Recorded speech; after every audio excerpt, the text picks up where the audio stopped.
Okay, we're good to go? Damn it, you're on. Ready? Right.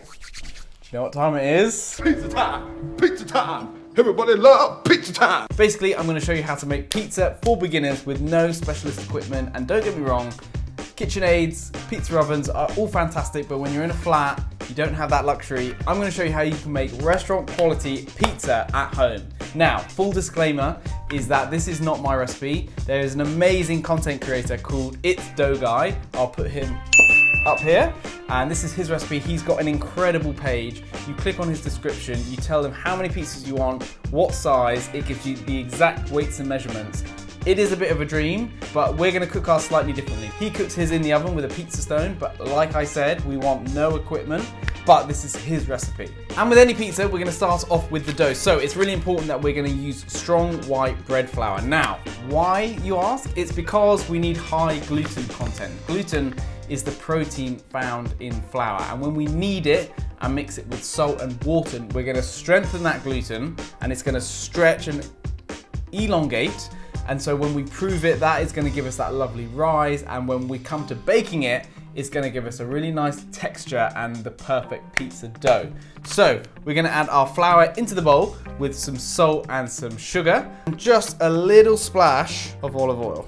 So we're just gonna mix that around, get that salt and that sugar kind of incorporated in the flour, and then we're gonna move on to the water. So we're gonna add some cold water into a bowl. Now it's really important, guys, we're using a weighing scale because these are pretty much exact measurements. I've kind of banged on about things being accurate. It's very difficult to weigh out 1.3 grams of yeast, unless you're a drug dealer and you have those tiny little drug dealer scales which weigh very small amounts. Someone cooked here.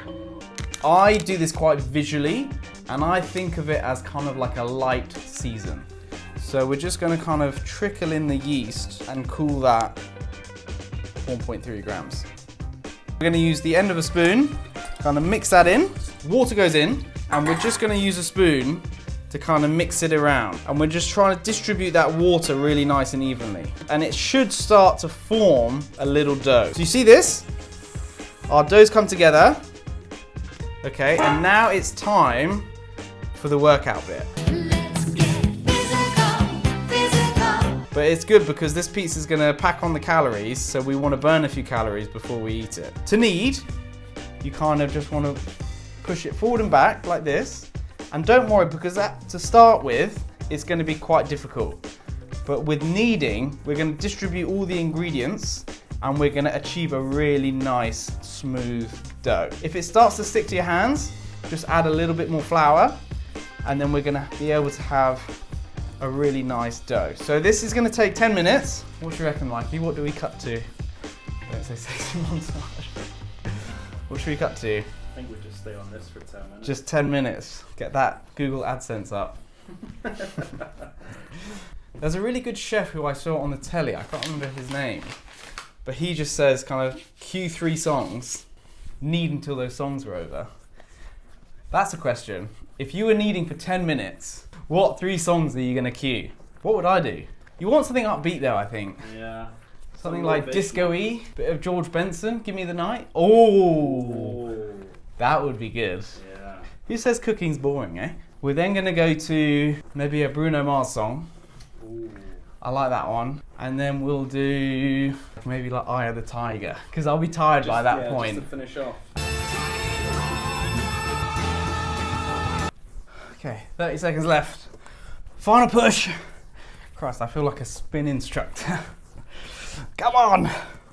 Any motivational words, Mikey? No. No. Not at all. Just think of pizza at the end. Pizza is the finish line. Come on. All right. That's it done. Okay, so as you can tell by the pizza dough, look how smooth that is. And you kind of want to pull it against the work surface and let that kind of sticky nature kind of stretch it, so we end up with a really nice, smooth pizza dough ball. Little kiss of olive oil. Basically what that's gonna do is gonna prevent the dough from sticking to the bowl. So pick up our dough ball, plop it in the middle.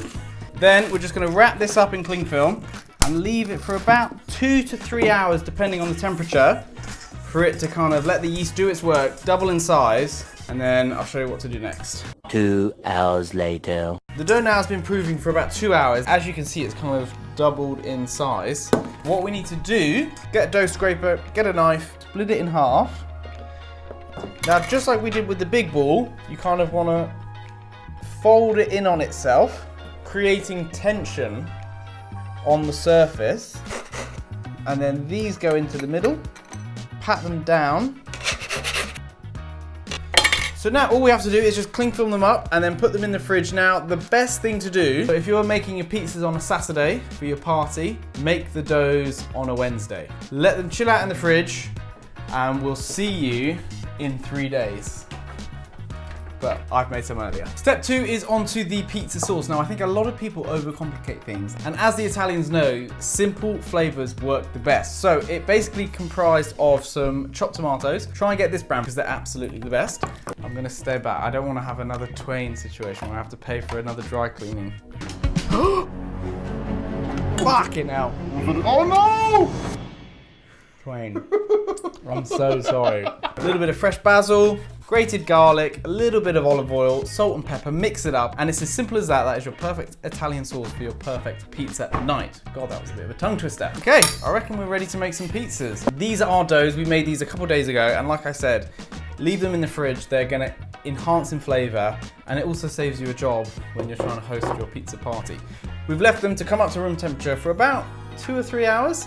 And now we're ready to start shaping the dough. Now this is the big important bit. So let me take my ring off. Really important ingredient is semolina. It's gonna allow the pizza a really nice consistency. Lay it on there, coat it in semolina, and now we're ready to start shaping.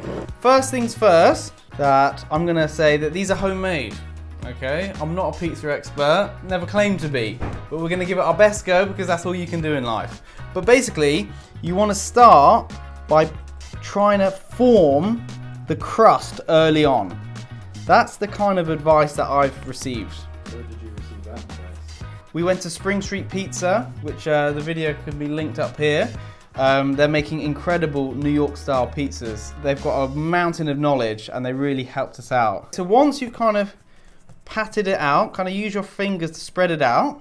And because that dough is so relaxed, it's really going to be easy to work with. So now it's a little bit bigger than my hand. We're going to turn it onto my knuckles and we're just going to let the weight of the pizza stretch itself, okay? So we want to go around the edges because that's where it's thickest. Pan's very hot, grill's on a really high setting. The pizza is going to go up in my hands and then we're going to kind of go in, fucking hell. What the fuck are you doing? Into the pan. Not always perfect, but hey, cooking never is, life never is. Let's get on with it. Sauce next, okay. We've got that beautiful basil in there, olive oil, salt and garlic. And the key when making a pizza is to not pile on too much of the toppings. So you want a light layer of tomato and you want to push it all the way to the edges. Next thing is a little bit of Parmesan, okay? Parmesan around the base. And then we've got some low moisture mozzarella. And again, remember, less is more. We don't want to drown this pizza in cheese. And we've also got little kind of globs of fresh mozzarella as well. So we get a nice balance. Pepperoni, everyone's favorite. We're just gonna do some around the outside and then work our way in. That means you kind of, every slice you get is gonna get a nice slice of pepperoni. So there's our pizza. Next step is we need to color the bottom. Okay, so kind of use a fork or a spoon to pick it up. And once we've got a really nice golden brown bottom, we're gonna put it underneath the grill. Starting to kind of work there, but we've still got a little bit of time. I mean, look at that. Doesn't that look lovely? Come on. Kiss of olive oil around the top. Try and get it around the crust as well. Kind of smell it starting to caramelize. Okay, under the grill we go. Under the grill for a few minutes until we get a really nice caramelized top, crispy bottom, and that's our pizza done. Moment of truth. Woo-hoo-hoo-hoo! Can you feel the tension in the air right now? Look at this, baby. Oh yeah.